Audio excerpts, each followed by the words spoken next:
The average lifespan of an American is 80 years.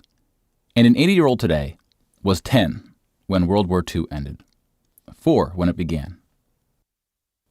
A soldier who saw battle would have to be in his late 80s at least today.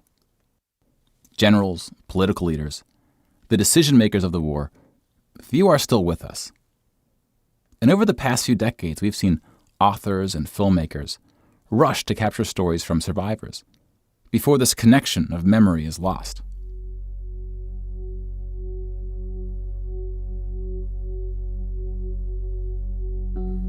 This project is not about individual war stories, and it's not about survivors. We're going to tally up the tens of millions of people whose lives were cut short by the war, and see how these numbers stack up to other wars in history, including trends in recent conflicts.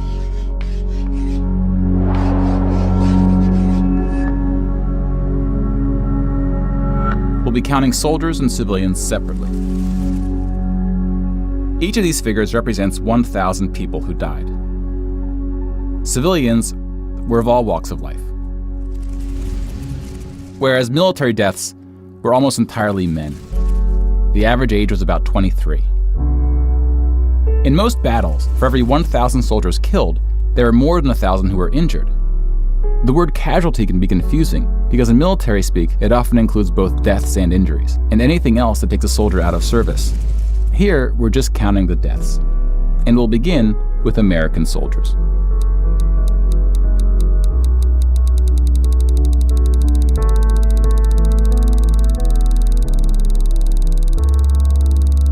Over 400,000 died. Most of the deaths occurred in the European theater, fighting the Nazis. And about a quarter were in the Pacific, fighting the Japanese. When you put them on the timeline, you see that casualties were the heaviest at the end of the war. The war began on September 1st, 1939. But the US wasn't willing to join the fight until Pearl Harbor, 2 years in. The deaths increased drastically on D-Day, when the Allies invaded Normandy. One of the most tragic moments of the war was on D-Day at Omaha Beach, where 2,500 Americans fell. So about the same number of US soldiers died on this single beach landing as the entire 13 years of the recent war in Afghanistan. The bloodiest battle in the Pacific was Okinawa, which lasted 82 days, during which 12,500 Americans died. About 5,000 of these deaths were at sea from kamikaze attacks. Now let's look at some other countries, starting with Europe.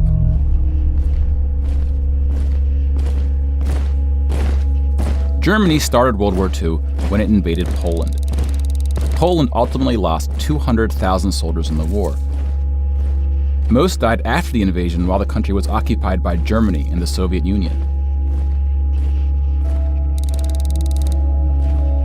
Germany, meanwhile, lost just 16,000 in the invasion of Poland. The Nazis went on to invade and conquer other countries, including Denmark, Belgium, the Netherlands, France, Greece, and Yugoslavia. France surrendered, but after losing 92,000 soldiers in the Battle of France. Over 200,000 ultimately fell, which includes deaths in POW camps, French colonies, and other fighting. Yugoslavia suffered almost 500,000 military deaths. The initial invasion brought relatively few casualties on both sides, but the deaths mounted under Nazi occupation due to guerrilla fighting, civil conflict, and mass executions. The Nazi invasions were swift, with relatively few German losses. Even the Nazi commanders expressed surprise at their success. And then we have the United Kingdom and the United States, who were not invaded but took the fight to the Nazis. Britain lost about the same number of soldiers as the US, which includes the British colonies. Germany lost about 500,000 soldiers fighting the US and Britain in what is known as the Western Front, which took place in France and Belgium.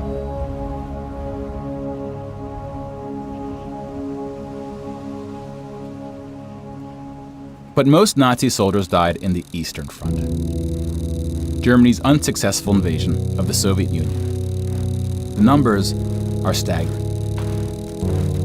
The The most famous battle of the Eastern Front, and perhaps the turning point of the European war, was Stalingrad. The German Sixth Army successfully took Stalingrad, but then got surrounded by the Soviets and cut off from food and ammunition. 500,000 Nazis would ultimately die in Stalingrad. Another 100,000 were taken prisoner, of which 6,000 would ever return. POWs had a low survival rate throughout World War II, and it was particularly grim in the East. When you include these POWs, roughly the same number of Germans died in Stalingrad as all the Western Front fighting against France, the UK, and the US. And though Stalingrad was a victory for the Soviets, they suffered almost twice as many losses as Germany.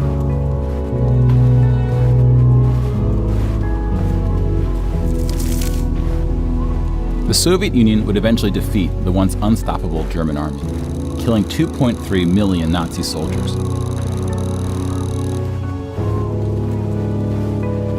But winning the war came at a cost.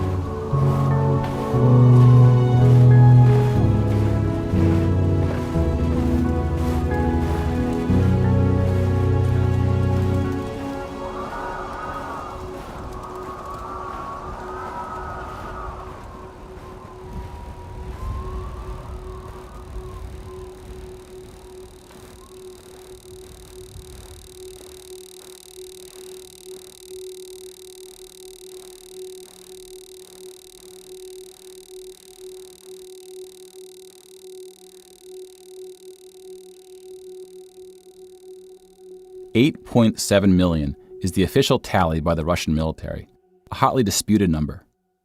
Some studies have calculated as many as 14 million dead. To complete the count of European military deaths, we need to add German deaths from other fronts, including the North and Africa, as well as deaths from other Axis powers allied with the Nazis: Hungary, Romania, and Italy. When you put these European military deaths on the timeline, it looks like this. You can now interact with the chart to learn more. Pause the narration if you would like more time.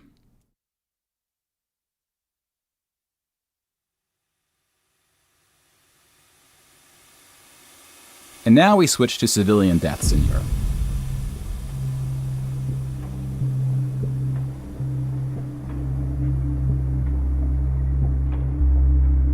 Six million Jewish people were killed in the Holocaust.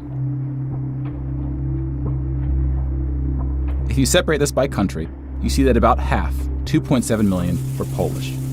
700,000 were Soviets, followed by Hungary and 17 other countries.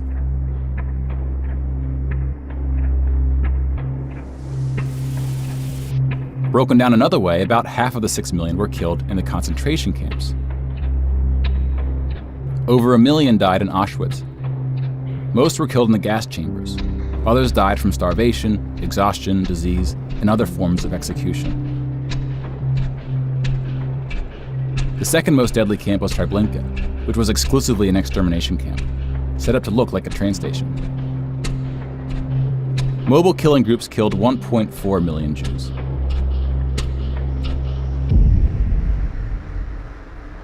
Like with the gas chambers, men were killed first to reduce the risk of revolt.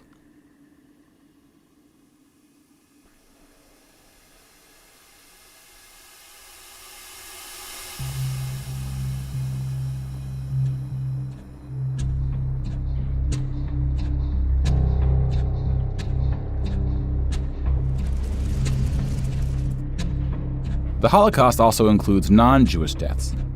Between 130,000 to 500,000 Roma, then called Gypsies, were killed. The numbers are disputed. About 250,000 people with disabilities were killed. Homosexuals, Catholics, and other groups were also exterminated, but their numbers were relatively small. Some historians say that other civilian deaths should go under the label of Holocaust. About 2 million non-Jewish Poles were killed under German occupation, some of which were sent to the gas chambers at Auschwitz. When you combine civilian and military deaths, over 16% of the total Polish population died in World War II, which is the highest percentage of any country. But not the highest in total death count. The Soviet Union again tops that list, losing at least as many civilians as it did soldiers, somewhere between 10 and 20 million. A particularly dark moment for the Soviet Union was the siege of Leningrad, now St. Petersburg. German forces surrounded Leningrad before civilians could be evacuated. Supplies, including food, were cut off for 2.5 years. 1.5 million people died as a result, mostly from starvation, mostly civilians. Stalin's cruelty towards his own people is partly responsible for these numbers. He often didn't allow civilians to evacuate from cities, thinking it would cause the soldiers protecting them to fight harder. About 1 million Soviets died in Stalin's own labor camps, called the Gulag. Just about every country suffered civilian losses, especially countries who were invaded. While many died as a result of so-called collateral damage, the biggest numbers occurred when it was no accident. Civilians were exterminated, purposely fired upon or bombed, used as human shields, or intentionally deprived of food. The intentional killing of civilians was done by most warring parties, including the United Kingdom and the United States. The United Kingdom was spared of a land invasion, but still lost 60,000 civilians, largely from German air raids or blitzes, often directed at civilian population centers. The UK did the same to German cities at a much greater magnitude, causing about 10 times the number of deaths. But most German civilian deaths came from the ground at the late stage of the war. When the Nazi regime collapsed, civilians living in occupied regions had to desperately flee from the advancing Soviet army. Rapes were widespread, and death estimates ranged from 600,000 to 3 million.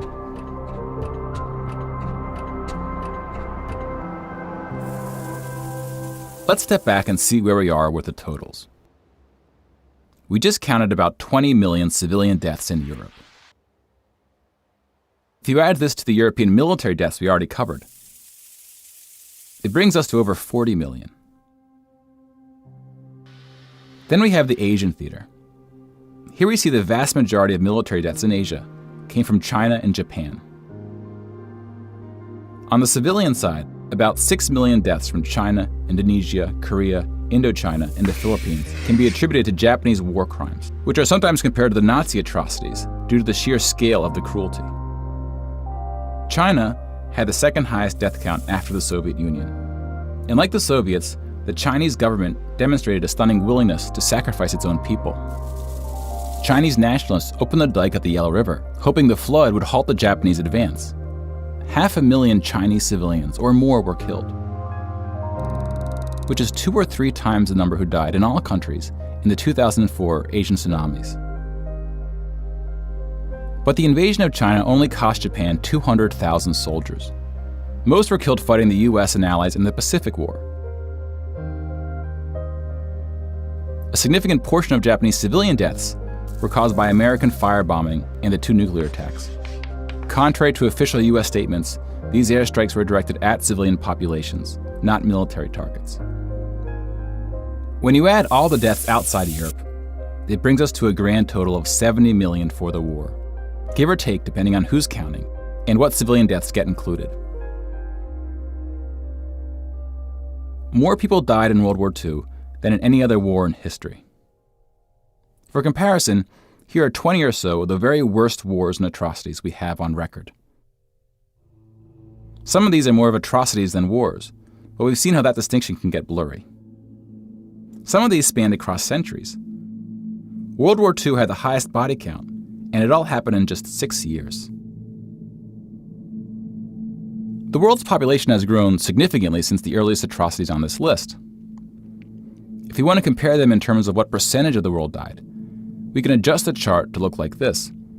This rough approximation tells us there may have been more devastating wars before World War II, proportionally speaking.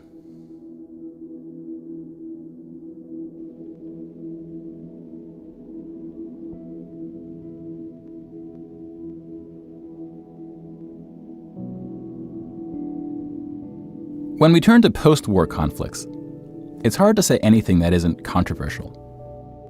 But the data shows something quite extraordinary has been happening. In 1989, John Gaddis coined the phrase the long peace to identify the absence of conflict between the nuclear powers during the Cold War. 25 years later, the Cold War is over, and the term is still being used, although its meaning may have shifted. European countries have not fought each other, except for this 10-day war in 1956 when the Soviet Union invaded Hungary. When we look at European wars before World War II, it looks like this.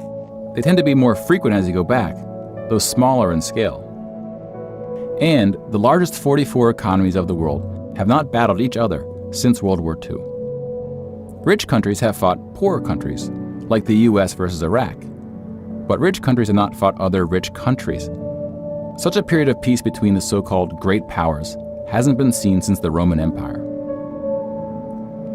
To many, peace is too strong of a word. Wars have occurred since World War II, and they can be grouped into these 4 categories. We don't see colonial wars anymore.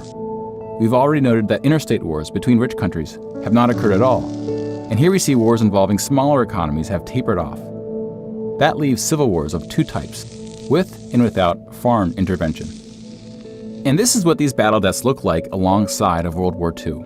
More people died fighting in World War II than in all the wars since.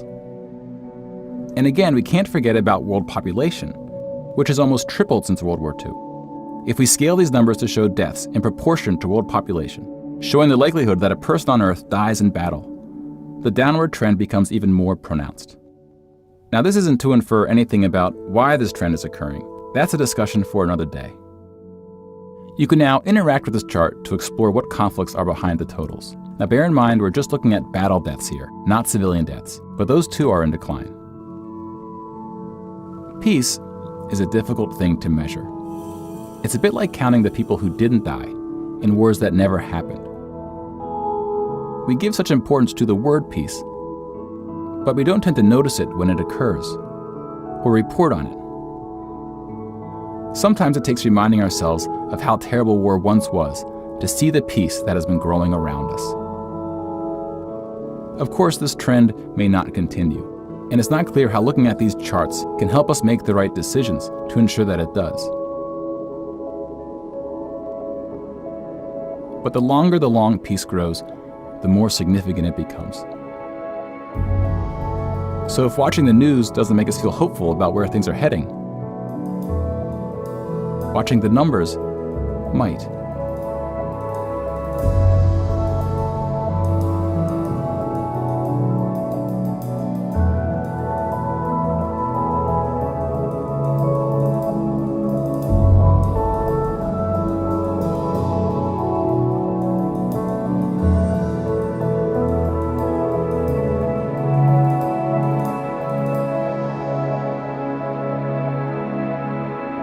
If you would like to support this project and encourage new episodes, please follow us using one of the options below, and consider paying the suggested ticket price for today's show. Thank you very much.